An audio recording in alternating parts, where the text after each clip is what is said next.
வணக்கம் நண்பர்களே. இன்றைக்கு நாங்கள் மற்றுமோர் மருத்துவ குணம் நிறைஞ்ச உணவோடு உங்களை சந்திப்பதில் பெருமகிழ்ச்சி அடைகின்றோம். இன்றைக்கு என்ன உணவு பார்க்க போகிறோம்னா, நாங்கள் இன்றைக்கி பார்க்க போகிறது குறிஞ்சாக்கீரை. இது ஒரு மருத்துவம் சார்ந்த ஒரு மூலிகை இலையாகும். இதில் 2 விதமான கீரைகளை நாங்கள் சூழலில் அவதானிக்கக்கூடியதாக இருக்கிறது. ஒன்று பெரிய இலை, ஒன்று சின்ன இலை. சின்ன இலை குறிஞ்சாவை நாங்கள் சொல்கிறோம், சிறு குறிஞ்சான்னு சொல்லுவோம்.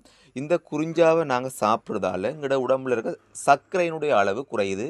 இன்சுலின் உடைய அளவு அதிகரித்து எங்களோட பிளட்டில் இருக்கிற சர்க்கரையினுடைய அளவு குறையுது. மற்றது இந்த கீரை சாப்பிட செரிமான தொகுதியோடு தொடர்புபட்ட நோய்கள் நீங்குது.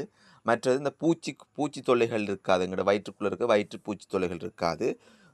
எங்களோட எலும்புகளை பலப்படுத்தும். இந்த குறிஞ்சாக்கீரை மருத்துவ குணம் நிறைஞ்ச மிகவும் முக்கியமான வகை கீரைகள் ஒன்று இது ஆகும். பெரும்பாலான சூழலில் இது இருக்குது. இந்த கீரையை தினமொரு முறையாவது அல்லது வாரத்திற்கு ஒரு முறையாவது அல்லது மாதத்திற்கு ஒரு முறையாவது எங்களோட உணவில் சேர்த்தா மிகவும் நன்றாக இருக்கும்.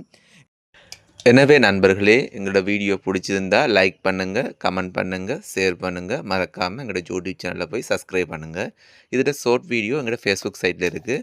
மறக்காமல் ஃபாலோ பண்ணி லைக் பண்ணி கமெண்ட் பண்ணுங்கள். பாய் நண்பர்களே.